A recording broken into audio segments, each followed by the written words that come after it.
momen yang istimewa ini, kita sangat berbahagia karena telah hadir dua sosok perempuan yang sangat inspiratif yang telah mendedikasikan hidupnya untuk dunia kebudayaan. Yaitu di sini ada Ibu Grace Fadlizon. Selamat sore, Ibu. Sore. Telah hadir bersama kita, beliau adalah penasihat Dharma Wanita Persatuan Kementerian Kebudayaan. Terima kasih Ibu telah meluangkan waktunya untuk hadir di podcast Kulturasi kita. Dan juga beliau ditemani oleh Ibu Yuki Ota Bambang Wibawarta selaku Ketua Dharma Wanita Persatuan Kementerian Kebudayaan Republik Indonesia. Selamat datang Ibu di podcast Kulturasi. Terima kasih, selamat sore. Baik, ibu-ibu yang sangat menginspirasi para perempuan di luar sana, khususnya untuk ibu-ibu maupun ibu yang telah menjadi ibu ataupun calon ibu ya Bu ya. Gimana kabarnya Ibu? Biar kita relax nih untuk podcast hari ini. Tetap semangat. Tetap semangat dan terus menjadi cahaya ya Bu ya. Di tengah keluarga dan di tengah pekerjaan kita. Baik, Gen Culture, momen Hari Ibu ini kita akan rayakan di tanggal 22 Desember setiap tahunnya. Dan ini berakar dari sebuah peristiwa penting yaitu Kongres Perempuan Indonesia yang pertama kali dilakukan pada tahun 1928 di Yogyakarta. Di sanalah para perempuan dari berbagai daerah berkumpul untuk membawakan suaranya, menyuarakan, menyatakan cita-cita besar kaum perempuan untuk persatuan, untuk kemajuan perempuan dan juga untuk kemerdekaan Indonesia. Dan semangat mereka bukan hanya tentang peran domestik, ibu-ibu atau perempuan di dalam keluarga, tetapi juga tentang keberanian untuk mengambil bagian dalam pembangunan bangsa. Nah, semangat itulah yang akan ingin kita bawa dalam obrolan kita pada podcast kali ini, bahwa menjadi ibu adalah menjadi perempuan Indonesia yang menjadi bagian dari perjalanan sejarah panjang dan penuh makna. Langsung saja Ibu Grace Fadlizon selaku penasihat dari DWP Kementerian Kebudayaan. Menurut Bu Grace, apa sih makna dari Hari Ibu itu sendiri kalau dilihat dari kacamata sejarah panjang sejak terjadinya Kongres Perempuan Indonesia pada tahun 1928 hingga masa kini? Mungkin bisa diceritakan sedikit. Ya, terima kasih Mbak Bunga.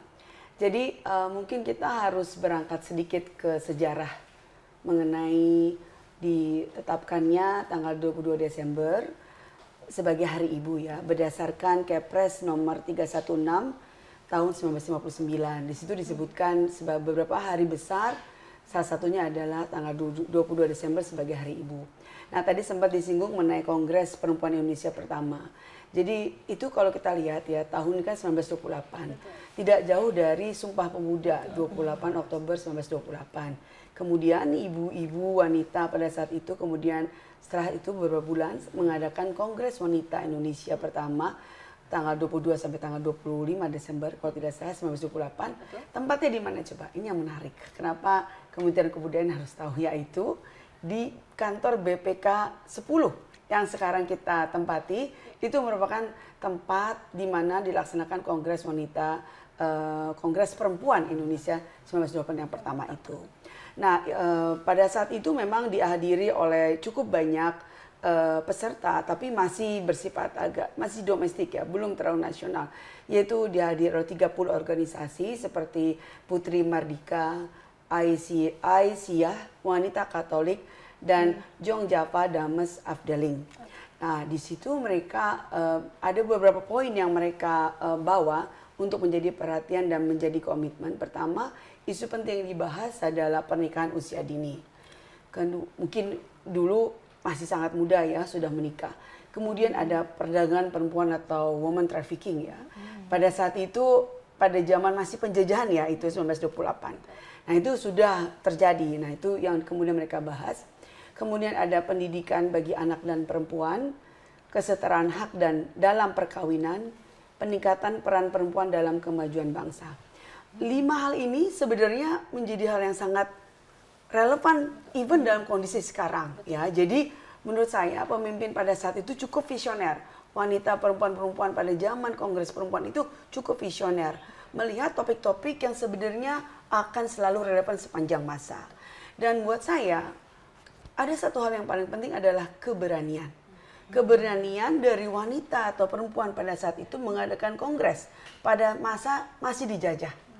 Melihat itu mereka mengadakan, menurut saya itu suatu keberanian dan juga meminta adanya perubahan. Jadi wanita itu dari dulu sampai sekarang adalah agent of change. Dia minta ada perubahan. dan juga meminta ruang publik yang lebih banyak atau lebih besar kepada wanita, kepada perempuan. Jadi menurut saya konteks itu masih sangat relevan di konteks yang sekarang, merupakan perempuan-perempuan yang sangat visioner. Kebetulan ada Dewi Ramanya di Museum Fraudeburg. Kita lihat sendiri bagaimana ibu-ibu dengan pakai kebaya, dengan pakai kain mengadakan kongres. Sangat inspiring ya buat kita. Jadi kita, nah itu kan dulu oleh PPI ya, Perikatan Perempuan Indonesia yang sekarang adalah KOWANI. Nah mungkin sampai sekarang masih kita terus organisasi terus masih relevan. Saya rasa itu yang kita bisa petik bahwa Kongres Perempuan Indonesia itu melahirkan Hari Ibu. Nah, mungkin konteks sekarang adalah kenapa Hari Ibu? Nah, saya coba cari-cari literaturnya, belum ada, dan even di Kepres 316 tahun 1999 itu tidak terlalu menjelaskan kenapa konteksnya tadinya Kongres Perempuan Indonesia tanggal 22 menjadi Hari Ibu.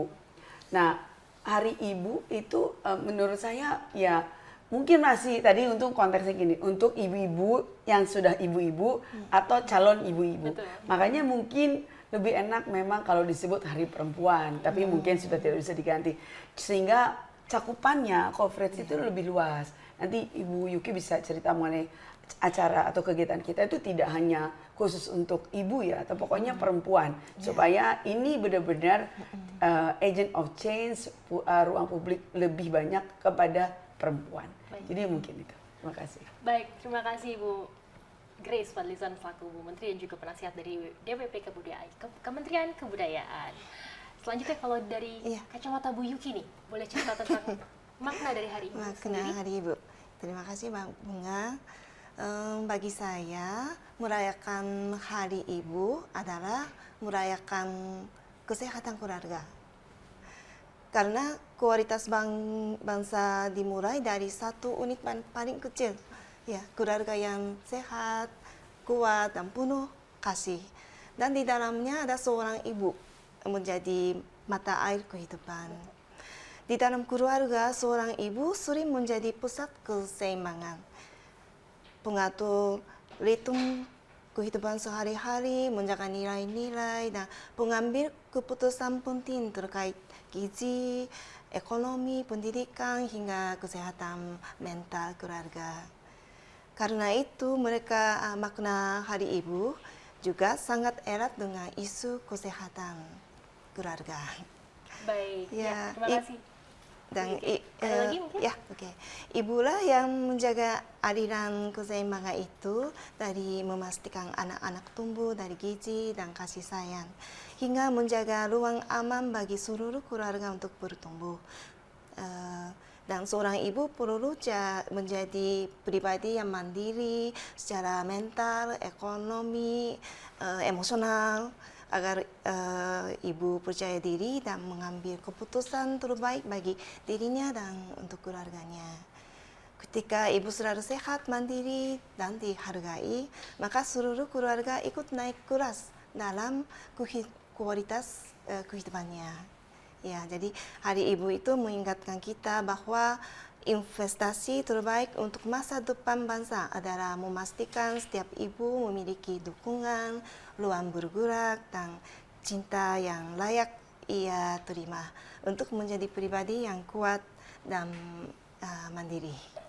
Terima kasih. Baik, luar biasa sekali. Tadi kita sudah mendengarkan makna dari Hari Ibu, atau mungkin bisa kita bilang juga Hari Perempuan, untuk seluruh kaum perempuan di Indonesia yang baik telah menjadi ibu maupun yang akan menjadi ibu. Tadi setelah disampaikan oleh Ibu Grace Fadlizon, dan juga makna dari Hari Ibu yang telah dijelaskan oleh Bu Yuki, di mana sosok perempuan itu adalah sosok yang penuh kasih, betul ya Bu ya, penuh cinta. Karena beliau adalah ibu adalah tonggak dari satu buah keluarga. Beliau adalah menjadi pengambil keputusan terpenting untuk baik suami maupun anak-anaknya di tengah keluarga, dan beliau adalah juga sebagai mata air kehidupan. Ibarat kata mungkin kalau di suatu rumah tidak ada ibu, terasa hampa gitu ya Bu ya, kering gitu rumahnya. Tapi kalau ada ibu, mungkin rumah itu suasananya lebih hangat, makanan selalu tersaji di meja dengan pertimbangan gizi dan sebagainya. Pengambil keputusan juga mungkin sosok suami bisa lebih bijak dalam mengambil keputusan untuk membesarkan karakter anak mereka masing-masing. Baik, bicara tentang kehidupan sehari-hari, Bu Menteri, izin. Mungkin Ibu bisa cerita sedikit di sini, apa sih yang membedakan perjuangan seorang ibu di masa lalu kaitannya dengan sejak 1928 itu di mana terjadi Kongres Perempuan Indonesia dengan di masa sekarang. Bagaimana membedakan perjuangannya seorang ibu? Iya, jadi setiap perempuan itu mempunyai ruang berjuang sesuai dengan konteksnya. Jadi kalau pada tahun 1928 tentu konteksnya untuk memperjuangkan kemerdekaan Indonesia, meminta kepada perempuan Indonesia untuk ikut juga membantu kemerdekaan Indonesia dengan kemampuannya untuk bisa meningkatkan porsi sesuai porsi. Jadi mungkin pada saat itu yang paling penting adalah pendidikan. Bagaimana wanita-wanita atau perempuan Indonesia pada zaman penjajahan itu harus mendapatkan kesempatan pendidikan yang sama, sehingga kita bisa ikut di dalam perjuangan sesuai dengan kemampuan atau kodrat wanita perempuan Indonesia. Walaupun banyak juga yang pakai langsung angkat senjata juga. Kalau ingat waktu menyobek bendera, itu kan dilakukan oleh perempuan yang naik ke atas. Jadi ada juga beberapa perempuan yang memang adalah warrior ya, kesatria, ada. Tetapi juga ada juga ibu-ibu atau wanita yang dengan pendidikan, itu juga. Jadi konteks perjuangan disesuaikan dengan zamannya. Nah, kalau pada konteks yang sekarang, itu tidak kurang challenging-nya ya. Pertama, tadi Ibu Yuki udah bilang bahwa bangunnya dari keluarga. Jadi karakter anak-anak kita, itu kan banyak orang tua atau ibu yang mengarahkan.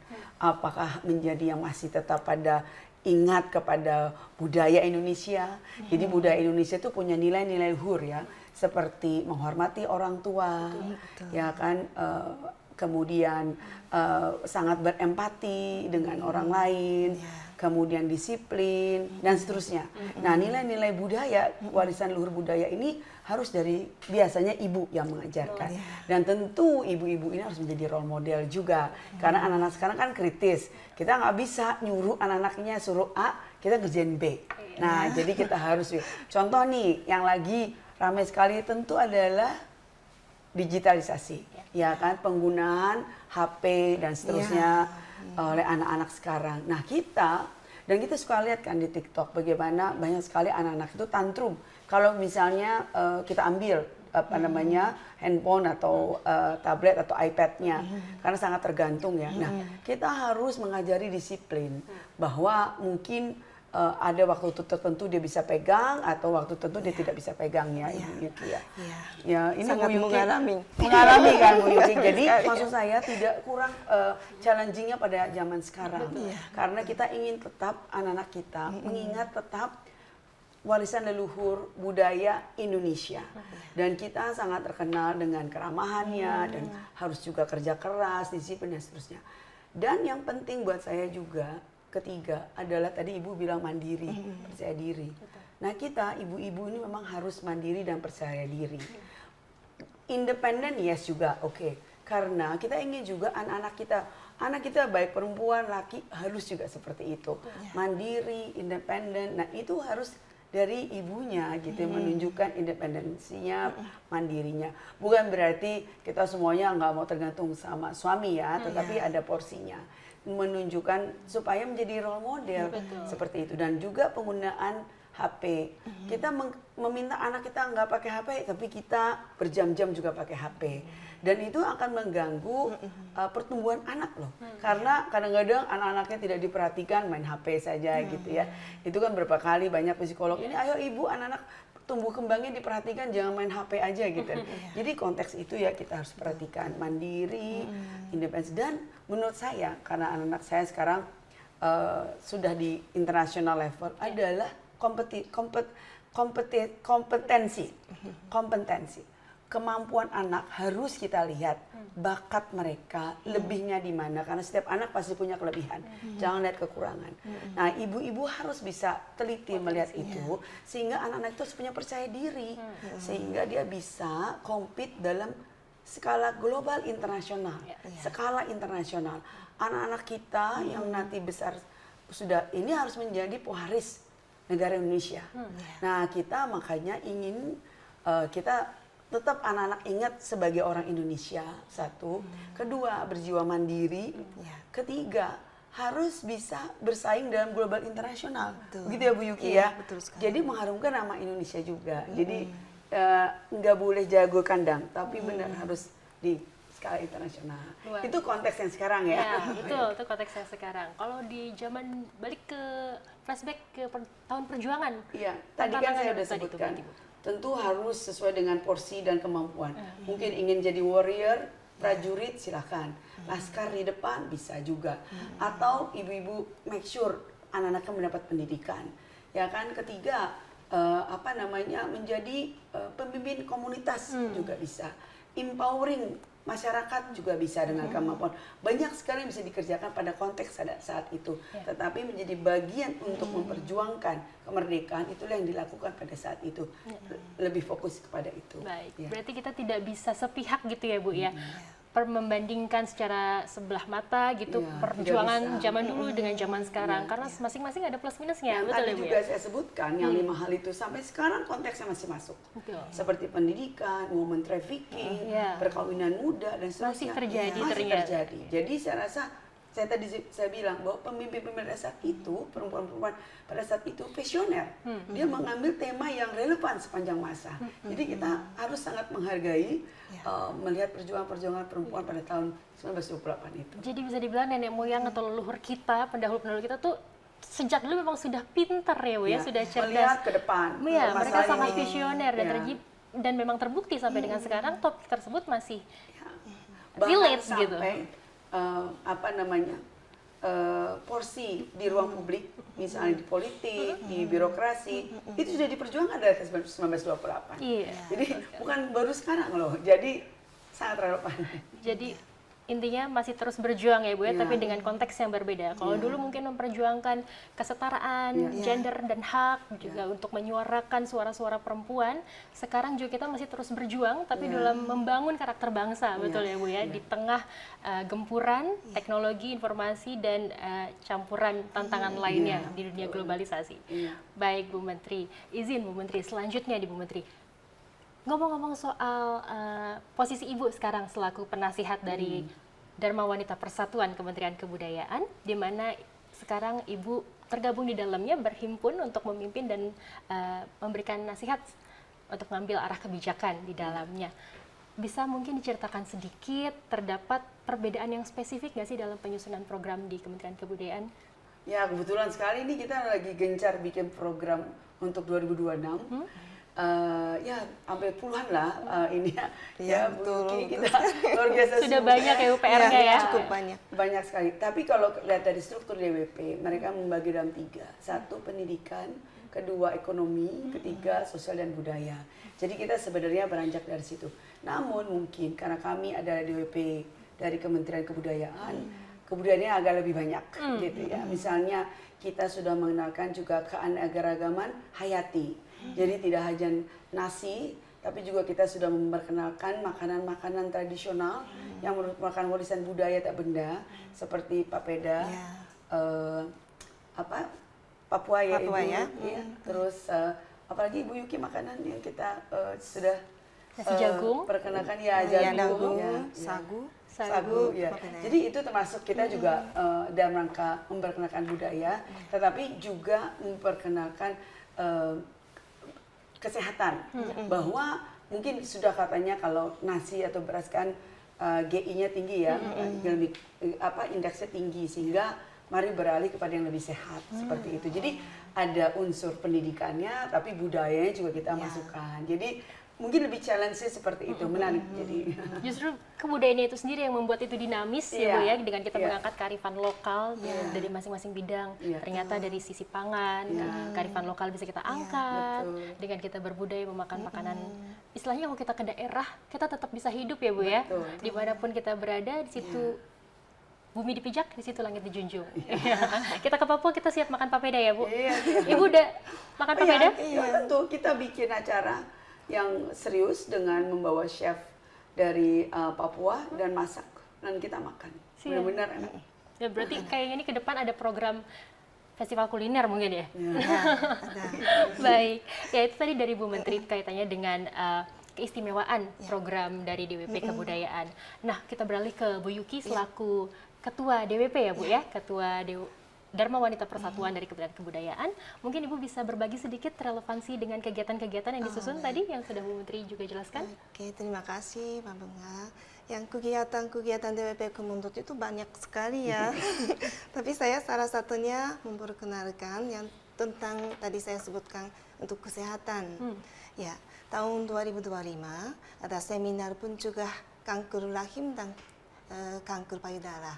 Sekaligus pemeriksaan kanker serviks. Iya.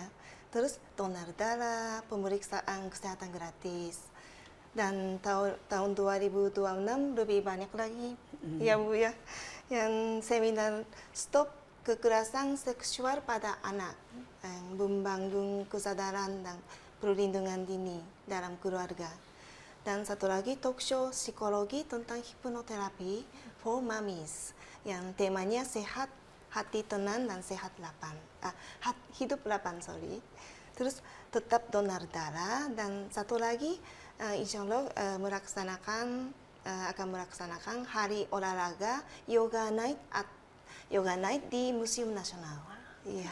Kemudian nggak ada yang bergerak tapi ya. Luar biasa kalau saya dengar sendiri di sini ya Bu ya, saya pengen ikut semuanya rasanya tuh. Hipnoterapi tadi penting banget tuh ya Bu ya.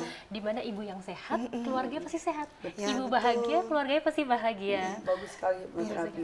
Iya. Benar-benar itu cara healing dan juga mengatur stres ya. Stress management bisa dari dari healing karena dari stres banyak sekali nanti timbul penyakit-penyakit lain. Jadi tadi ada dari pendidikan, kemudian ada ekonomi dan sosial budaya. Ini dari anggaran dasar rumah tangganya Dharma Wanita Pusat.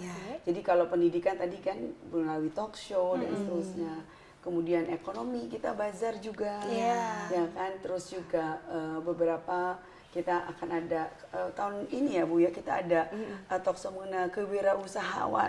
Juga kita ingin ibu-ibu juga bisa wirausaha. Nah, sosial budaya itu jangan ditanya, kalau budaya tadi banyak sekali. Juga nanti mungkin sosial ya Bu, kita tambahkan ya donor darah kita tidak pernah lepas itu karena selalu dibutuhkan. Betul. Itu Ibu-ibu kita punya 60 acara. Luar biasa. Ini baru 6 kasih tahu. Itu bukti nyata, kerja nyata ya Bu ya.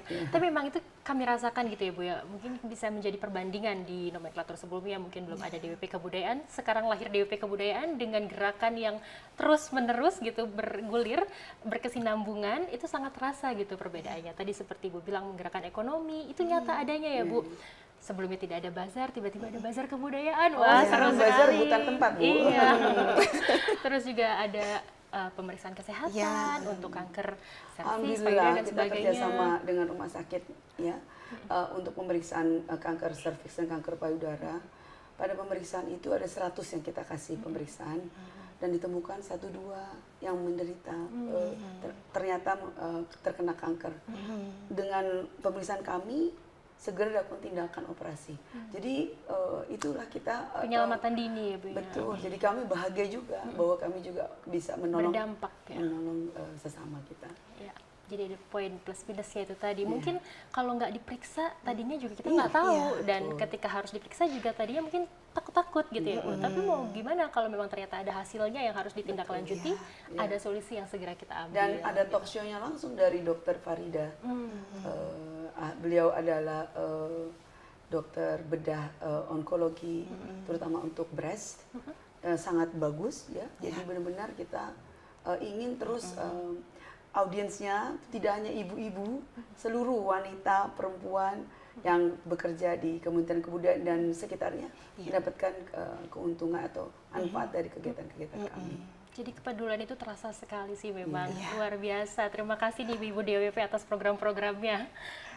Dan tadi kalau yang terakhir ada olahraga ya Bu ya, sisi kesehatan juga. Iya. Ada apa, yoga? Yoga, Iya. yoga di Museum Nasional. Wow, itu Yoga kayak yoga at the night. museum. Tadi mungkin nggak ada yang bergerak-bergerak ya.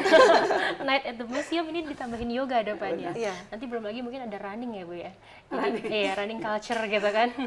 Rame banget tuh Bu kayaknya. Adanya senam kebudayaan Ada senam yang kebudayaan. akan kita laksanakan besok. Oh iya, Ya, luar biasa. Memperkenalkan senam kebudayaan karena Pak Menteri mencanangkan senam kebudayaan. Jadi kami akan melaksanakan senam kebudayaan dan juga ada games tradisional Iya, ya Bu betul. besok. Baik, berarti yang membuat istimewa mungkin senam kebudayaan tuh ada gerakan-gerakan dancing tradisional ya gitu ya Bu ya. Iya. Ibu nanti jadi instrukturnya di depan. Jadi Pak Menteri ingin juga memang Kementerian Kebudayaan mempunyai DWP yang mendukung juga program-program dari Kementerian Kebudayaan. Kami tentu sekuat tenaga karena tentu kita disupport oleh direktorat-direktorat terkait ya Bu Yuki. Iya, betul. Dan tentu dari Pak Sekjen juga. Iya, betul, baik. Ini merupakan gerakan-gerakan yang luar biasa sih Bu. Pasti teman-teman di Kementerian Kebudayaan sangat menghargai dan menyambut baik kegiatan-kegiatan itu, bisa dirasakan perbedaan dari yang sebelum dan sesudahnya dengan hadirnya Dharma Wanita Persatuan Kementerian Kebudayaan.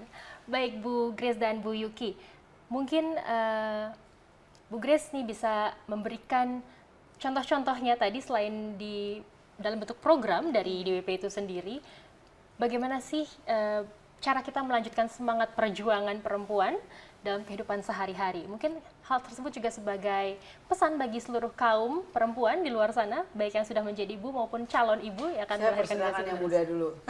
Oke, Supaya bisa menyinggung anak muda. terima kasih Mbak. Pesan saya untuk para ibu, sayangilah diri sendiri dan jaga kesehatan. Karena keluarga yang kuat dimulai dari ibu harus sehat. Tetaplah mandiri dan percaya diri dalam mengambil keputusan untuk diri dan untuk keluarga. Jangan ragu-ragu meminta bantuan ketika lelah karena tidak ada ibu yang harus berjalan sendirian. Kalau Indonesia ada gotong royong ya, bagus sekali sistemnya.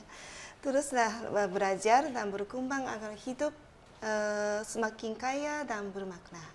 Dan ingatlah, ibu juga berhak beristirahat, dihargai, serta memiliki mimpi dan ruang untuk mewujudkannya. Terima kasih. Luar biasa, sangat menyentuh untuk kaum Saya perempuan. sebenarnya setuju aja semua. Saya mau nyambain apa lagi? Lumayan lengkap Bu Yuki. Kalau gitu Iya, mungkin makasih. kata-kata Saya dari senang Bu tuh Heni. love yourself ya. Yes. Love yourself. Jadi ibu-ibu atau perempuan Indonesia sekarang ini konteksnya memang lebih complicated ya.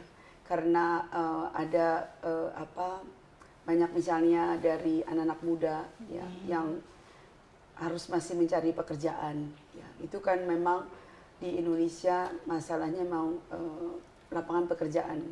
Nah, kami sangat mengharapkan perempuan-perempuan Indonesia kalau memang tidak mendapat pekerjaan di kantor itu menjadi wirausahawan, menjadi entrepreneurs. Itu saya sangat support anak-anak muda, baik perempuan dan laki itu entrepreneurs, malah menjadi job creation, mengambil orang-orang yang bisa dipekerjakan. Menurut saya itu menciptakan sikap yang lebih mandiri, lebih independen, dan lebih bisa mengatur keuangan sendiri ya, dan bisa bertanggung jawab terhadap diri sendiri. Saya ingin sekali anak-anak muda, perempuan dan laki lebih baik wirausahawan, karena kata orang nggak bisa kaya kalau kerja di perusahaan gitu. Nah itu, tapi memang orang-orang yang wirausahawan itu punya karakter sedikit berbeda. Mereka biasanya risk taker. Nah itu saya senang anak-anak muda yang risk taker. Ya sekali dua kali rugi, kemudian bangkit lagi dan seterusnya. Terus apabila punya hobi juga harus dikembangkan. Ya hobi-hobi atau talenta-talenta sampingan. Jangan misalnya tetap bekerja di perusahaan, tapi punya talenta khusus itu dikembangkan. Untuk menambahkan percaya diri, nomor satu. Kedua menambah income. Karena kan sekarang semakin mahal. Dan ketiga kan susah mencari untuk membeli rumah gitu ya. Nah itu ada film mengenai itu yang akan kita bahas mengenai seorang anak muda yang berusaha membeli rumah tetapi sulit ya. Itu generasi sandwich ya yang sekarang kita harus bahas juga. Nah, kemudian setelah itu beranjak kepada wanita yang sudah agak berumur 30 sudah agak sedikit mapan, tetapi misalnya belum menikah gitu. Banyak kasus-kasus kekerasan rumah tangga atau seterusnya atau yang pelakor dan seterusnya membuat saya sering baca, waduh kami jadi takut menikah nih gitu ya. Betul. Nah, ini kita harus tetap kembalikan bahwa lebih baik nilai-nilai luhur budaya Indonesia harus kita tetap, bahwa kita harus berangkat dari keluarga gitu. Jadi karena kekuatan kita ini nanti keluarga, yaitu suami dan anak. Jadi walaupun dan kita adalah manusia sosial, tidak bisa hidup sendiri. Nah, kemudian beranjak kepada ibu-ibu. Nah, ibu-ibu ini ada yang umur 30, 40, 50, 60, 70, semuanya berharga. Tidak ada yang tidak berharga. Jadi jangan menganggap bahwa sudah umur 60, 70, ya sudah kita asal sehat aja. Tidak loh. Tetap harus mempunyai mimpi-mimpi yang bisa tetap dicapai, ya kan? Tetap menjaga kesehatan, kebahagiaan, dan kemandirian tetap gitu. Itu juga makanya kita buat program itu nggak bisa habis karena banyak sekali yang harus kita bantu, kita ingin pencerahan, ya kan? Jadi ibu-ibu ini semangat semua. Lihat ibu-ibu tadi ya, umurnya dari muda sampai umur 60 tetap semangat, tetap punya semangat hidup karena tetap punya hak untuk bahagia. Betul. Ya. Saya rasa itu ya cukup lengkap. Saya rasa. Terima kasih. Jadi kalau boleh saya highlight ya Bu ya, tetaplah sehat untuk ibu-ibu perempuan di luar sana. Jasmani dan rohani loh. Jasmani dan rohani, Iya. tetaplah bahagia untuk ibu-ibu di luar sana dan teruslah menjadi cahaya, sumber pergerakan kehidupan di tengah keluarga. Baik, luar biasa. Itu dia Gen Culture, akhir dari podcast kita hari ini dalam rangka memperingati Hari Ibu. Luar biasa, terima kasih sekali lagi untuk kehadiran Ibu Grace Fadlizon selaku penasihat DWP Kementerian Kebudayaan dan juga Ibu Yuki Ota Bambang Wibawarta selaku Ketua DWP Kebudayaan. Kami mendukung seluruh programnya demi perempuan-perempuan hebat di luar sana yang semakin sehat dan bahagia, jasmani dan rohani. Itu dia tadi, semoga bermanfaat untuk teman-teman Gen Culture di luar sana dalam mengembangkan potensi dirinya.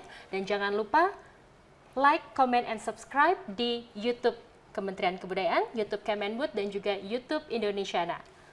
Akhir kata, wassalamualaikum warahmatullahi wabarakatuh, dan sampai jumpa, salam budaya. Sampai jumpa di podcast Kulturasi berikutnya.